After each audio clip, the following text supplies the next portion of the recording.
High friends, welcome to Sam's kitchen. Friends, अजूनही थंडी आहे. त्यामुळे होतं काय माहिती आहे का, की सारखे सारखे ना तेच नॉर्मल आहे ना सूप खाऊन आहे ना कंटाळा येतो. मग काहीतरी थोडंसं वेगळं पाहिजे आहे.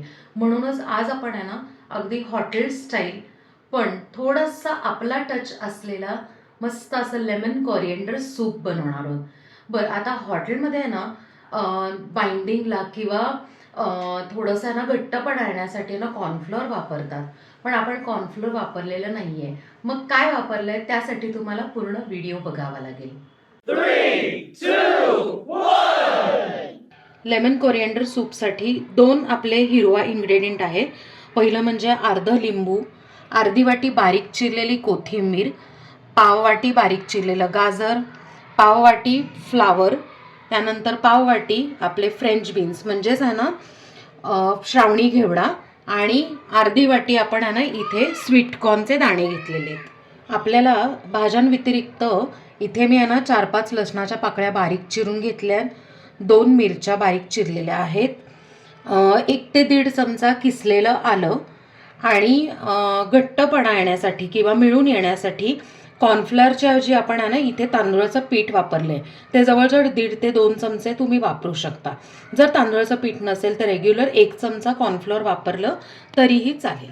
सूप करण्यासाठी आपण इकडे एक कढई ठेवली आहे आणि बरोबर 1च चमचा आपण तेल घातलेलं आहे. त्यात आता किसलेलं आलं, मिरची आणि लसूण एक 30 सेकंद परतूयात, म्हणजे कच्चेपणा निघून जाईल. परतून झालं की आता आपण भाज्या टाकणार आहोत. पहिलं गाजर, फ्लावर, घेवडा म्हणजे फ्रेंच बीन्स, स्वीटकॉर्न. आता हे मिक्स करायचं. बरं, तुम्ही ऑब्झर्व केलं असेल तर मी ना आत्ता कोथिंबीर टाकलेली नाही आहे. कारण आता काय माहिती आहे का, की आधी आपल्याला या भाज्या शिजवायच्या झाकण ठेवून. काय होतं माहिती आहे का, कोथिंबीर जर आधीच टाकली आणि जर झाकण ठेवलं ना तर कोथिंबीर काळी पडते. आता चवीप्रमाणे मीठ, अर्धा चमचा हळद, 2 ते 2.5 ग्लास पाणी. आता मिक्स करायचं आणि आपण आता झाकण ठेवून लो फ्लेमवर एक 4 ते 5 मिनटं आपण शिजवून घेऊयात.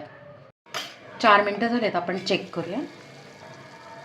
आपल्या ज्या भाज्या आहेत त्या 70% शिजलेल्या आहेत, ज्या आपल्याला तशाच पाहिजेत, थोड्याशा क्रंची म्हणून आपण अशा ठेवलेल्या आहेत. त्यात आता कोथिंबीर, तिखटपणासाठी काळी मिरी पावडर. आपण इथे आहे ना 1.5 चमचा तांदूळाची पिठी घेऊन थोडंसं पाणी घालून अशी स्लरी तयार केली, ती आपण ह्याच्यात टाकून घेऊया. लिंबू. आता हे छानपैकी आहे ना मिक्स करून 1-2 मिनटं छान उकळून देऊया. आपल्या सूपला आहे ना मस्त 2 मिनटात छान उकळी आलेली आहे आणि तुम्ही बघू शकताय की आहे ना प्रत्येक भाजीचा कलर तसाच राहिलेला आहे. तर अशा पद्धतीने आपलं सूप तयार आहे. आपण गरमागरम सर्व करून घेऊया. फ्रेंड्स, थंडी विशेष मस्त असं आहे ना आंबट आणि तिखट भाज्यांनी परिपूर्ण असलेलं लेमन कोरिएंडर सूप तयार आहे आणि आपण गरमागरम इथे ते सर्व करून घेतलंय.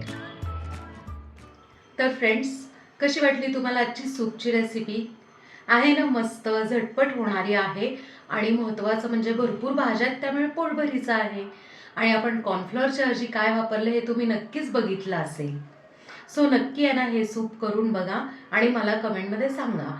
ह्याच्या आधीसुद्धा आपण बरेच सूप्सच्या रेसिपीज केलेल्या आहेत, त्याच्या सगळ्या लिंक्स मी डिस्क्रिप्शनमध्ये देते. नक्की चेक करा आणि मला सांगा. आपल्या चॅनलला सबस्क्राईब करा, लाईक करा, शेअर करा आणि कमेंट करा. थँक्यू.